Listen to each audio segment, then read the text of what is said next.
everybody, welcome back to our mystery sew-along. This is part 3 and the final part where we'll be putting all the blocks together. So last time we made pinwheels, and today I've gone ahead and put them up on my design wall. And I don't know if you're like me, but I always overthink when I lay blocks down or put them on my design wall, and I get all stressed out and I move things around. So here I am telling you not to get stressed out. Just put them up, swap them around, and it will look lovely, trust me. So what I'm going to do now is I'm going to sew them together. I'm going to chain sew them together. So I'm going to make 3 little piles of columns, and I'm going to take the blocks over to the sewing machine and sew them together. I'll see you there. Okay, so here we are at the sewing machine. I've got 3 little piles of 3 each. So this is column 1, column 2, and column 3. I'm going to set column 3 aside for the minute. I'm just going to work with these 2. And I'm going to sit them side by side like that. And again, I'm going to pin.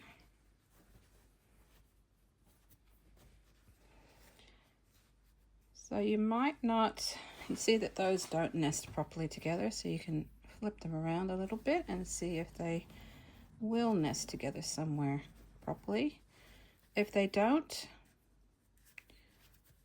I just simply turn it around like that. Put a pin in on a diagonal like that.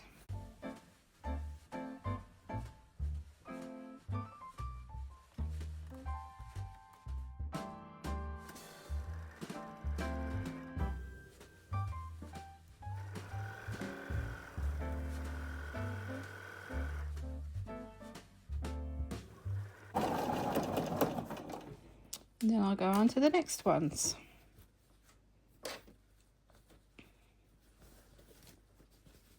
Looks like, look, and that's going to go together really well. Nest together. Do that. And with these ones, you want to try and get them to sort of nest together as well. Make sure it's all nice and flat, and then hopefully you'll get a good join. This one, oh yeah, that's good. I was going to say the seam doesn't match, but it does. Okay.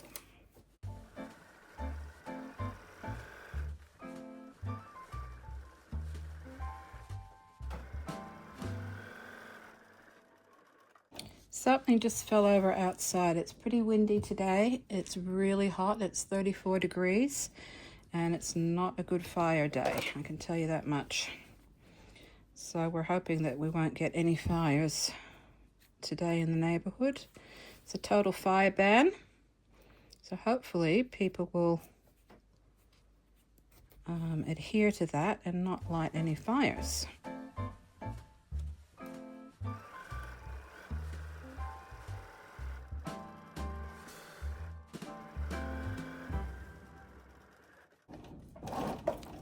Okay, so now we've sewn the first 2 columns together, and we can grab these from over here and we can sew them together like that. Look at that, that nests perfectly.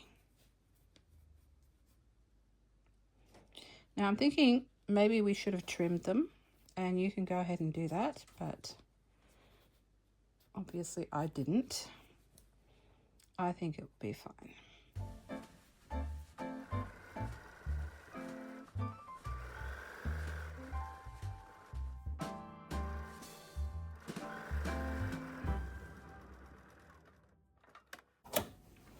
All right, so now we've done them, and all we need to do is sew the rows together. So flip them down like that, and then I'll get the seams all going in one direction. Like all the back seams will be going that way, and these will be going to the right. Again, I'm pinning, lots of pinning. And I pin all these little, matching up all these little seams.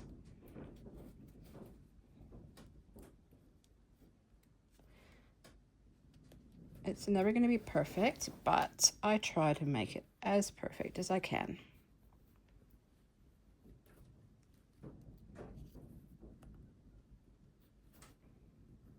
So yesterday was very exciting with my parents' little cottage that's being built in our backyard. The builders came and put the kitchen in, and it looks really good. I'll try and do a video for you next week so that you can see how that's coming along. It's going to be so good when they're out here. Okay, that's pinned together.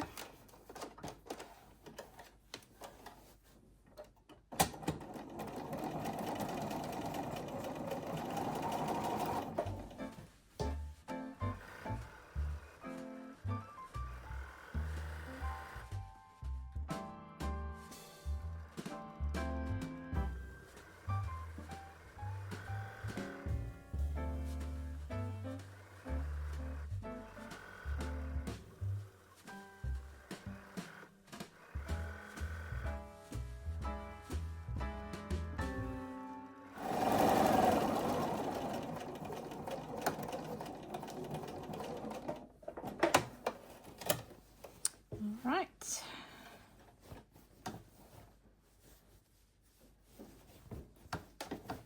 And the same with the last row.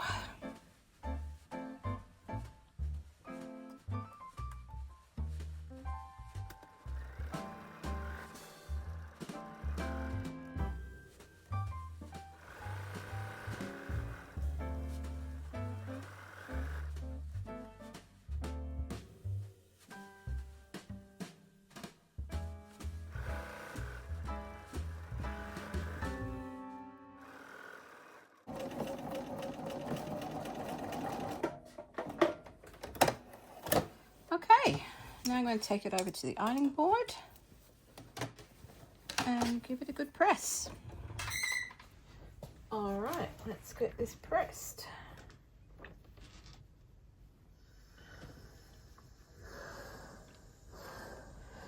I do use steam. I know some people don't like it, but I use it. I'm kind of setting the seams first.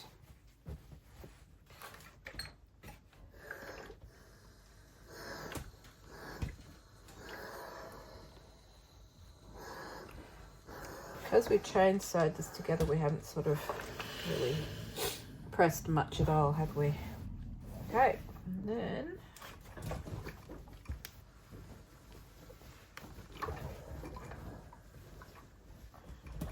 just iron it nice and flat.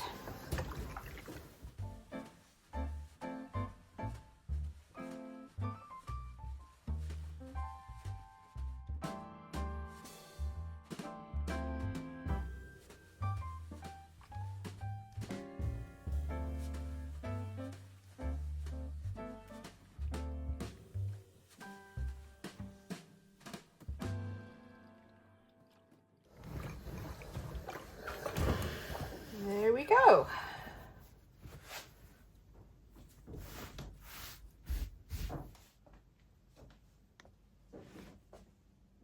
All sewn together. Now we can work on the border. Okay, so this little table topper here is the first one of these pinwheel table toppers I made, and as you can see, I've used the leftovers of the charm pack to make a border around it. Now, I'm not sure, I've got no idea, this was so long ago, what kind of charm pack it was, but I think we might have enough leftovers to actually put an inner border first. I'm thinking an inner border of this background fabric, or whichever one of your choice, obviously, for you, and then do this outer border, this outer scrappy border. So I'm just going to go and have a look at our leftovers and see what I think.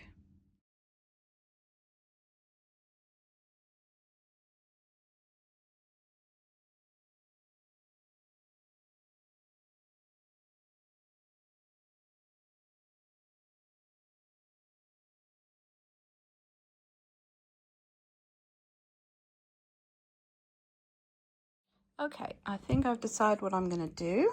So these ones here have all got a cream background, and it doesn't really go with the white background. So I'm going to sit all of these ones aside, and I'm going to make something else out of that. And what I've got left is I've got 14 of the pretty colorful ones. And I think that'll match nicely going around as border.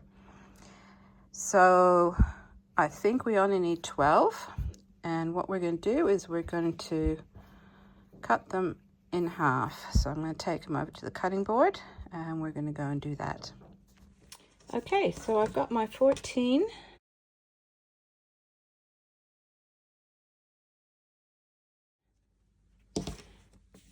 charm squares, and I'm just going to cut them in half. Super easy. Set them aside. So basically 2.5 inches. I hope that's 2.5. Yeah. Sometimes, you know what? Sometimes the rulers that are 6.5 inches get to me. If you turn them the wrong side around, you can get very confused. When I first started quilting, we had the 6-inch rulers. By the way, because it's directional, I'm cutting it to match the direction, and then it'll sort of go around the whole table topper, and no matter where you sit, somebody will see it right way up. Anyway, back to rulers. We had 6-inch rulers, and I loved them. I got so used to them, and then they brought out the 6.5-inch rulers, and gee, they confused me. And I must say, I still get confused with them.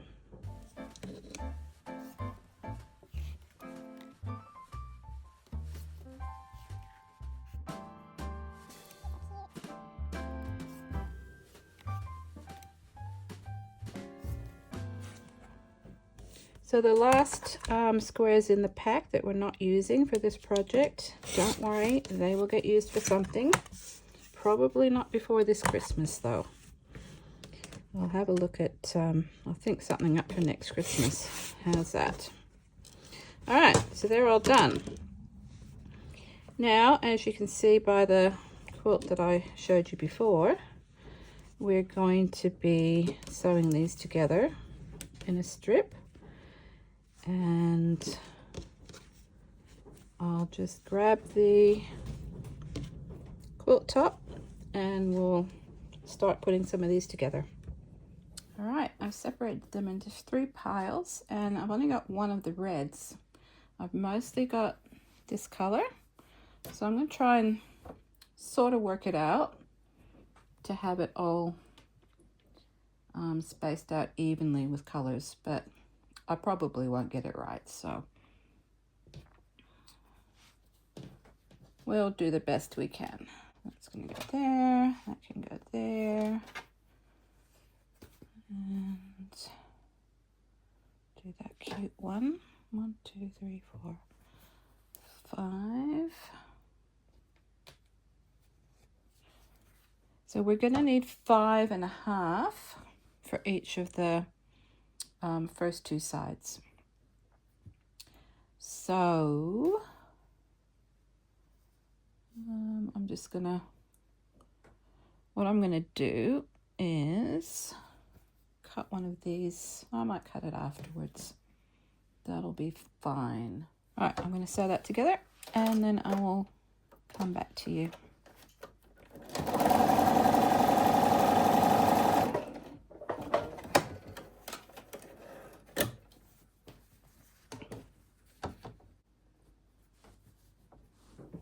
As you can see, it's just a little bit short, so I'm going to pick I think I'll pick one of these because we've got so many of them. I'll just cut that in half.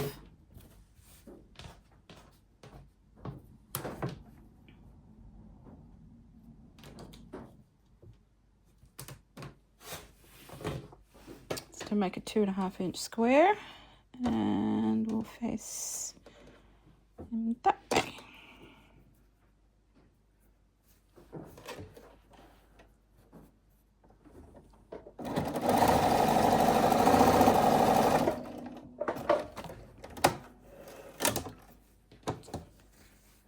And there we have, it's pretty close. So I'm going to take that over to the ironing board, and I'm going to press it. That's nicely pressed. If we sit that there, you can see it's still a little bit too long, but that's okay. We're going to trim up later. Now I'm going to make one more of these strips, and then we'll have the borders for the 2 sides done. And I'll show you what we do after that. Okay, we're back at the design wall, and I've just sat that there. I think I've turned the inside of the quilt around a little bit. As usual, I'm overthinking the placement, so I need to try to not do that. Easier said than done. So the way you put borders on, this is how I was taught, is you measure the sides of your borders.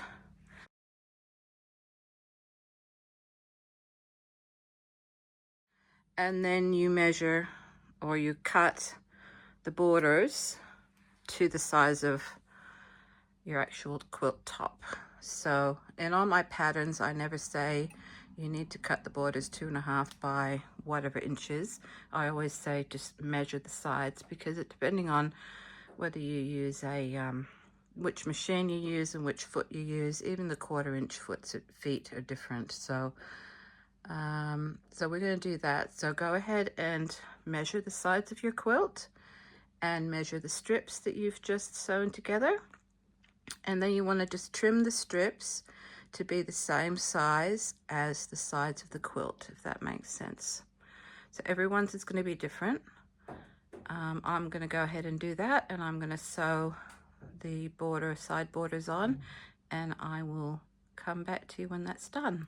Oh, one more thing I wanted to tell you before I started sewing is what I usually do with my border strips. I find the middle, and I pin the middle of the border strip to the middle of the side of the quilt, and then I go and pin this side to the corner, and this corner to that corner, and then I'll sit it flat like that, make sure it's nice and flat, and then I'll put another pin in the middle here, and another pin in the middle here. And that way I'm not stretching anything, or hopefully not making, you know, those wonky wavy borders. Sometimes they still turn out wavy, mind you, but this usually helps. All right, so I'm going to go ahead and sew that, and I'm going to sew the other side on, and then I'll take you back to the design wall. We're nearly finished. Well, we're nearly finished with the top at least.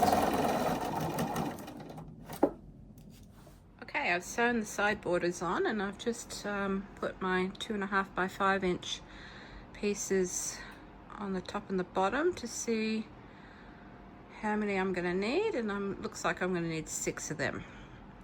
So I'm going to sew those strips together, and I'll come back and show you. All right, so I've sewn 6 together, and as you can see, we're just a little bit short. So I'm going to go ahead and add a 2.5-inch square to the end of that and to the bottom one. I'll be back. Okay, that's done. So you can see that's a bit better with that 2.5-inch square on the end. So now I'm going to do exactly the same as what we did with the side borders. I'm going to go and measure them, and I'm going to measure the quilt, the top and the bottom of the quilt, and then cut the borders to match. And I will sew them onto the quilt, and I'll be back.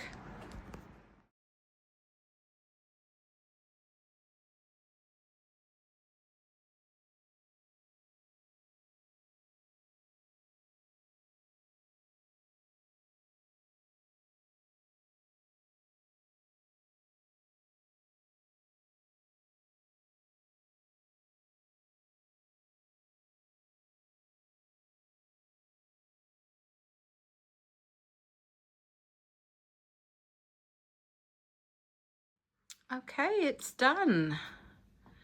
And I'm pretty excited. I like how it's turned out.